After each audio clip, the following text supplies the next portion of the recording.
ہے رمضان کا مہینہ جس میں قرآن اترا، لوگوں کے لیے ہدایت اور رہنمائی اور فیصلے کی روشن بات۔ تو سر اس کے ساتھ مجھے بتائیں کہ کن حالتوں میں روزہ نہ رکھنے کی اجازت ہے؟ اگر کوئی عورت شیر خوار بچہ اس کا ہو تو اس کو دودھ پلانے کے سلسلے میں اس کو بچے کو دودھ کی ضرورت ہوتی ہے تو اس کو روزہ جو ہے وہ نہ رکھنے کی اجازت ہے۔ اسی طرح کچھ لوگ جو ہیں وہ ضعیف ہو جاتے ہیں، ان میں روزہ رکھنے کی طاقت نہیں رہتی ہے، یا اس قسم کی بیماری ہو جائے کہ جس کی وجہ سے وہ روزہ نہ رکھ پائے، تو اس صورت میں اس کی جو ہے وہ قضا ہے۔ تو جب وہ یعنی توانا ہو جائے گا، طاقتور ہو جائے گا یا اس قابل ہو جائے گا تو پھر اس کو روزے کی قضا ہو۔ اس کے ساتھ سر مجھے یہ بتائیے کہ رمضان کی راتوں میں ایک خصوصی عبادت کی جاتی ہے، اس کے بارے میں۔ رمضان المبارک میں نماز عشاء کے ساتھ ایک نماز پڑھی جاتی ہے، اس کو نماز تراویح کہا جاتا ہے، اور تراویح کا لفظ جو ہے ترویحہ سے نکلا ہے جس کے معنی وقفہ کے۔ اس میں دو رکعت جو ہے وہ نماز ادا کی جاتی ہے، وہ ہر 4 رکعت کے بعد وقفہ کیا جاتا ہے، اور جو وقفہ کیا جاتا ہے اس کو ترویحہ کہا جاتا ہے، اور یہ 20 رکعتیں ہیں۔ تو ان 20 رکعت کے دوران جو وقفے سے جو ہے وہ تسبیحات بھی پڑھی جاتی ہیں، اور بعض جامع مساجد جو ہیں ان میں حفاظ جو ہیں قرآن عظیم فرقان حمید کی بھرپور اس میں تلاوت بھی کرتے ہیں۔ تو اسی طرح منفرد طور پر بھی جو ہے وہ مرد اور خواتین اپنے طور پر بھی جو ہے وہ یہ نماز ادا کر سکتے ہیں۔ تو سر اس کے ساتھ اگر خواتین کی بات کی جائے عورتوں کی، تو مجھے بتائیں کہ خواتین کو لے کر دوران حیض روزے کا کیا حکم ہے؟ دوران ماہواری یا دوران حیض عورتوں کو روزہ قضا کرنے کا حکم ہے، یعنی روزہ ان کو معاف نہیں ہے۔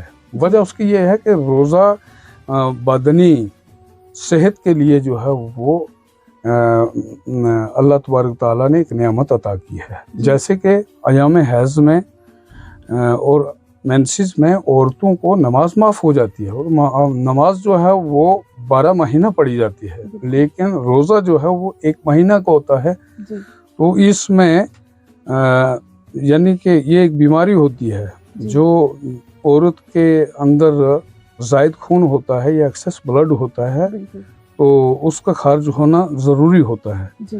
تو اس سلسلے میں وہ جو ایام ماہواری یعنی جتنے دن اس کو حیض کی بیماری رہے گی ان دنوں میں اس پر روزہ جو ہے وہ روزہ نہیں رکھا جائے گا، بعد میں اس کی قضا کی جائے گی، چونکہ یہ بدنی صحت کے لیے ہوتا ہے، اور آئندہ وہ رکھے گی تو اس کی صحت میں اضافہ ہوگا۔ ٹھیک ہے، مطلب بعد میں وہ روزے وہ رکھے گی؟ ہاں، وہ روزے بعد میں رکھے گی۔ ٹھیک ہے، تو سر اس کے ساتھ مجھے بتائیں کہ اعتکاف کیا ہے؟ کیا عورتیں بھی اعتکاف کر سکتی ہیں؟ ہاں، اعتکاف جو ہے وہ اللہ رب العزت کا تقرب حاصل کرنا ہے، اور اللہ رب العزت کی خوشنودی کے لیے اپنے آپ کو رمضان المبارک کے آخری عشرہ میں وقف کرنا ہے۔ تو مرد جو ہیں وہ مساجد میں، اور عورت جو ہے وہ اپنے ہی گھر میں اعتکاف کر سکتی ہے۔ تو اس کا طریقہ یہ ہے کہ رمضان المبارک 20 رمضان المبارک کی شام کو ہی یہ اعتکاف جو شروع ہو جاتا ہے، اور رویت حلال یعنی شوال المکرم کا چاند نظر آتے ہی اعتکاف سے آدمی جو ہے وہ نکل جاتا ہے اور اعتکاف مکمل ہو جاتا ہے۔ ٹھیک ہے، تو سر اس کے ساتھ مجھے بتائیے کہ شب قدر کے حوالے سے۔ ہاں، سال میں کافی راتیں ایسی ہیں جن کے بڑے فضائل ہیں، لیکن رمضان المبارک میں یہ ایک ایسی شب ہے، اس کے جو الفاظ ہیں اسی سے معلوم ہوتا ہے کہ یہ قدر کا مطلب بڑی ہوتا ہے، اور یہ اتنی بڑی رات ہے کہ یہ 1000 مہینوں سے جو ہے وہ افضل ہے۔ اس کے سلسلے میں قرآن عظیم فرقان حمید میں ایک مکمل سورت نازل ہوئی ہے۔ تو اس میں فرمایا گیا کہ یہ رات جو ہے وہ رمضان المبارک کے آخری عشرہ میں طاق راتوں میں جو ہے اس کو تلاش کرو، یعنی 21، 23، 25, 27 اور 29 رات، جی ان میں سے کسی رات میں بھی جو ہے وہ یہ ملے گی۔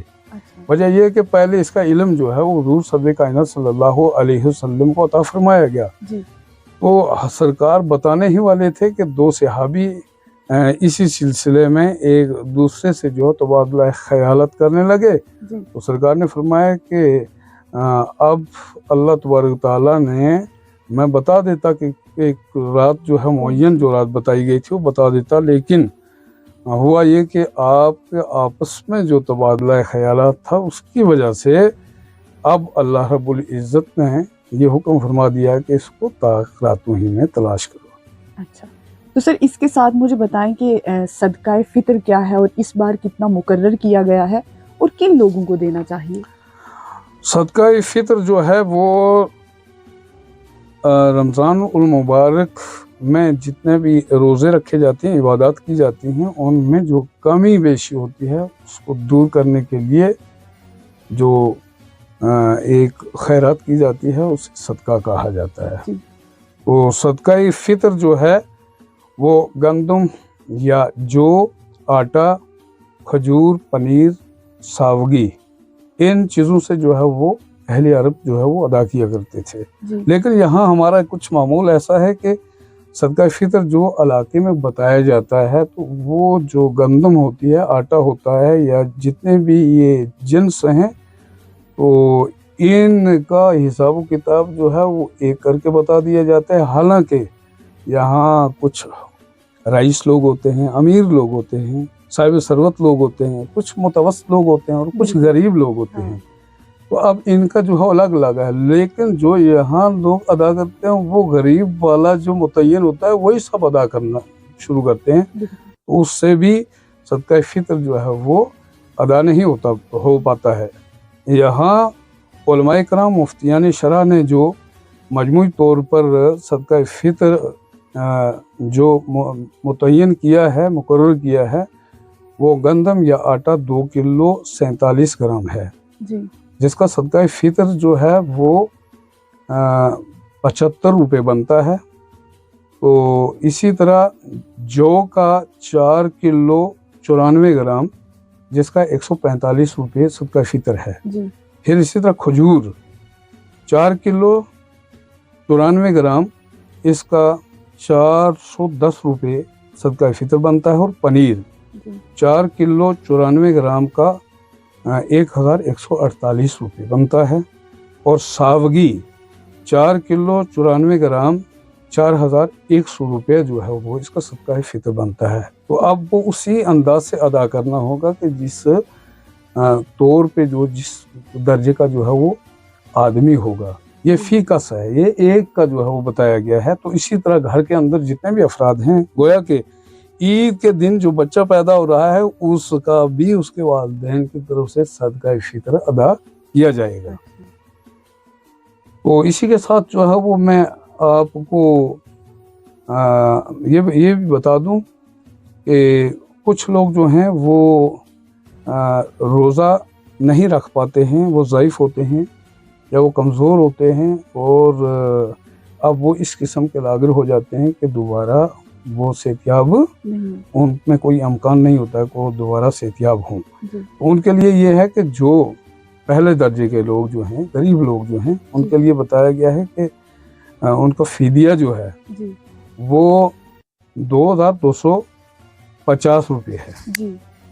تو اب اسی طرح جن لوگوں کے پاس جو وغیرہ ہو تو 4350 روپے، اور کھجور جو ہے اس کا ہے 12300، تو پنیر کا ہے 34480 روپے، اور ساوگی جو ہے وہ اس کا ہے 36900 روپے۔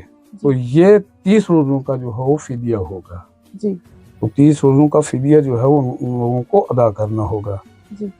تو اس کے ساتھ یہ بھی بتا دیں آپ کو کہ اگر روزہ کسی کا جو ہے وہ چلا گیا، تو اب ایک روزہ اگر جان بوجھ کے کسی نے جو ہے اس کو چلا گیا، اس سلسلے میں اس کو مسلسل 60 روزے رکھنا ہوں گے۔ اچھا، ایک روزے کے بدلے؟ ایک روزہ کے بدلے 60 روزے، اور وہ پے در پہ رکھنے ہوں گے. اگر بیچ میں اگر 10-20 رکھ لیے اس نے اور ایک پھر ٹوٹ گیا تو پھر سے 60 روزے جو ہے مکمل کیے جائیں گے.